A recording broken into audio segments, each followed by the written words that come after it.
Hello दोस्तों, welcome to my YouTube channel. Please subscribe my channel and press the bell icon button. Please friends, मेरी stories को like कीजिए, subscribe कीजिए मेरे channel को। अगर मेरी स्टोरी अच्छी लगे तो आप लोग अपने फैमिली एंड फ्रेंड्स के साथ शेयर कीजिए। मेरा नाम अमृता है। मैं आप लोगों के साथ एक स्टोरी शेयर करना चाहती हूँ जो कि मेरे चाचा के बेटे के साथ हुआ था। मेरा चाचा का बेटा एक दिन अपने जॉब प्लेस से घर आ रहा था और उनके जो घर आने का रास्ता था वहाँ पर एक कब्रिस्तान पड़ता था। वो कब्रिस्तान ऐसे में भी मशहूर था कि वहाँ पर कुछ है, लेकिन क्या है हम लोगों ने ऐसा कभी फील नहीं किया था, देखा भी नहीं था। हम लोग भी उसी रास्ते से स्कूल जाया करते थे। मेरा चाचा का बेटा जब आ रहा था उस रास्ते से, तो वो देखते हैं कि एक ग्रीन कलर का एकदम सुनसान रास्ता होता है। आमने सामने खास आबादी भी नहीं है वहाँ पर एक औरत ग्रीन कलर का गाउन पहन के और अपना सर में एक वाइट कलर का दुपट्टा लेकर खड़ी है। और मेरे जो भैया थे उन्होंने सोचा कि इतना सुनसान सड़क में एक औरत, और काफ़ी लंबी लग रही थी औरत, तो उन्होंने सोचा कि चलो मैं देखता हूँ ये औरत को अगर कुछ मदद की ज़रूरत है तो मेरे भैया रुक गए।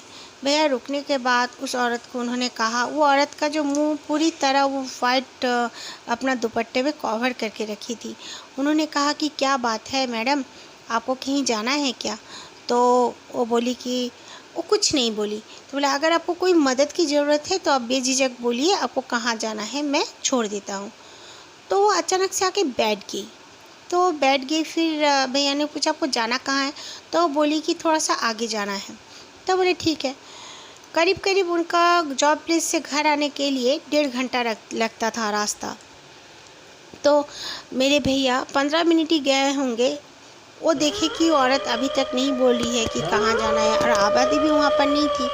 तो वो जब पीछे मुड़ के देखने लगे थोड़े से मेरे भैया, देखा कि उस औरत का वो गाउन उड़ रहा है हवा में, इधर उधर हो रहा है, उसके पाँव नहीं है, बिल्कुल भी उसके पाँव दिख नहीं रहे थे।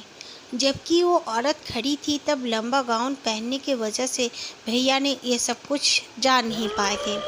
उसके बाद भैया तो काफ़ी डर गए। फिर उन्होंने कहा, बोलो तुम्हें कहाँ जाना है, मैं तुम्हें वहाँ जल्दी से छोड़ना चाहता हूँ क्योंकि मुझे जल्दी से घर जाना है। तो औरत कुछ नहीं बोली। तो मेरे भैया मन ही मन क्या किए, अपना बजरंगबली का चालीसा पढ़ने लगे। उनको आता भी है, और वो कभी सोच भी नहीं सकते थे कि उनके साथ इस तरह इंसिडेंट हो भी सकता है, क्योंकि ये सब के बारे में वो बिल्कुल यकीन भी नहीं करते थे। हम लोग इस सब के बारे में बातें करते थे, कहानी एक दूसरे को बोलते थे, तो मेरे भैया केयर नहीं करते थे और फिर बोलते ये सब फालतू बात है, इस तरह वो कहा करते थे। और उन्हीं के साथ इस तरह का इंसिडेंट हुआ। फिर वो औरत बोलने लगी कि आज मैं तेरा दिल निकाल कर खाऊंगी, आज मैं तुझे नहीं छोड़ूंगी। तो मेरे भैया काफ़ी डर गए। वो बजरंगबली का चालीसा पढ़ रहे थे मन ही मन, लेकिन फिर भी उन्होंने अपना बाइक को रोका और बाइक से उतर के बहुत ही चीखते चिल्लाते हुए वो आगे की तरफ दौड़ने लगे। आगे दौड़ते दौड़ते वहाँ पर एक छोटा सा चाय का स्टॉल था, चाय वाला अपना चाय बेचता था। तो वो बोलने लगे, वहाँ पर और 5-6 आदमी बैठे हुए थे। उन्होंने कहा, क्या बात है, तुम इतने चीखते चिल्लाते हुए क्यों आ रहे हो? और तब ठंड का भी मौसम था।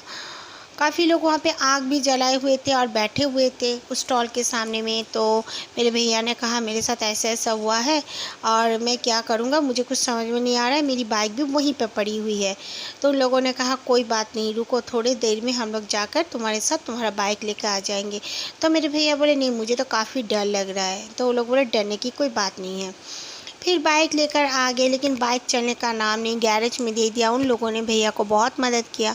उसके बाद से वो बाइक ना चली और ना बिकी। वो बाइक क्या हुआ क्या पता, गॉड नोस, क्योंकि वो बाइक और ठीक ही नहीं हुई। कितना भी उसका पुर्जा पुर्जा खोलकर टेस्ट किया गया कि क्या प्रॉब्लम है। ज़्यादा दिन का भी नहीं था। मेरे जो भैया थे वो जस्ट 4 मंथ्स हुआ था वो बाइक को ख़रीदा था। वो बैठने के बाद से भैया का वो बाइक स्टार्ट भी नहीं हुआ कभी, और वो बिका भी नहीं। ऐसे ही भैया ने उसे गार्डन में फेंक के रख दिया। Okay, thank you friends. अगर आप लोगों को स्टोरी अच्छी लगी तो अपना स्टोरी भी ज़रूर मेरे साथ शेयर करें, कमेंट बॉक्स में भी कर सकते हैं।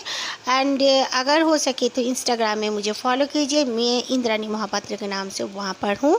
आप लोग ज़रूर से ज़रूर अपने साथ घटी हुई स्टोरीज भी शेयर करें।